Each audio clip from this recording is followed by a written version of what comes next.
can you walk us through that last defensive possession where you and Luke looked like you were kind of switching there? Can you explain what happened there?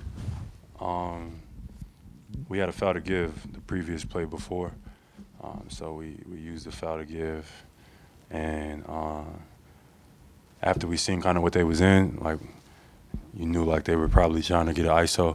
They were trying to go at Luke, so I guess I should have sniffed it out earlier, but we tried to communicate the switch to get Luke off of Thompson because he had it going and they were going to go to him, and the timing was miscued, and they scored at the end.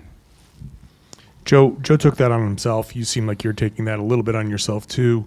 I don't want to be like who's to blame, but like where should that have been, I think, communicated earlier, in your opinion?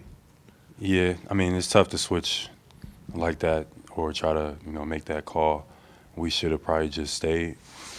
But if you can stiff it out early, to see what they're running, because you see how they're lined up, then you try to get one of your better defenders in the action. So that's what we were trying to do there. Happens, and cost us at the end, but we were trying to just get Luke out of there.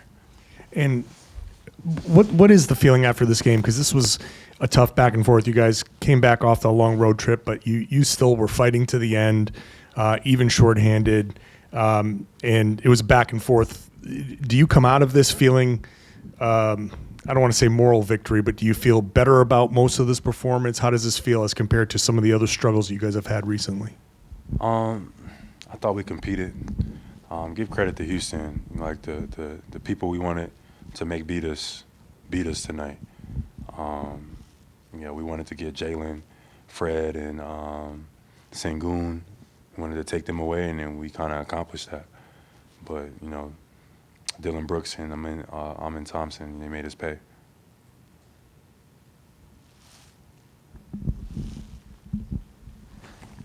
Jaylen, you guys have surrendered ninth fourth quarter leads. You've been up 9 in the fourth and then end up losing the game. That matches the entire number for last season. What do you think from your estimation is different, and what do you think is worth indexing on versus something to shrug at? We got to be better down the stretch and execute. Tonight wasn't the best example of that, so something we got to look at for sure. Jaylen, you mentioned the guys you guys wanted to beat you. Dillon Brooks had a career high in threes tonight. It's happened a couple other times this season, like Caleb Martin. I know had a big game on Christmas. Like, is there any point where you guys consider going away from that type of thing, or is it just a matter of you play the math and you live with the results? I think we live with the results, but going forward is something we take into account. But I think tonight, before our game plan, nobody would have expected Dillon Brooks to hit 10 threes. And it happened tonight. So, I think we live with it. Jaylen, Joe took this loss upon himself, said he didn't have you guys as prepared as probably you'd like for the last couple of plays. What's that like when the coach takes it upon himself? Obviously, you guys are the players and are out there making the plays, but what's it like when he kind of says, hey, this is on me? It's always a team effort, group effort, between coaches, players. So we all share responsibility. So, we could have been better. We could have been a little bit more organized. It's full circle. So, we just got to be better as a group, and a little more organized in the fourth quarter down the stretch. And when they're trapping Jason and they're trying to speed you guys up, how do you guys attack that to get layups and maybe not rush as much? I thought JT did a great job of it was blitzing them in the fourth, and making the right reads and things like that. And I got to convert. I had some opportunities in the fourth quarter that I didn't convert on, but I thought JT did a good job of being patient, beating the outside leg, and finding an open guy. We just didn't convert in the fourth.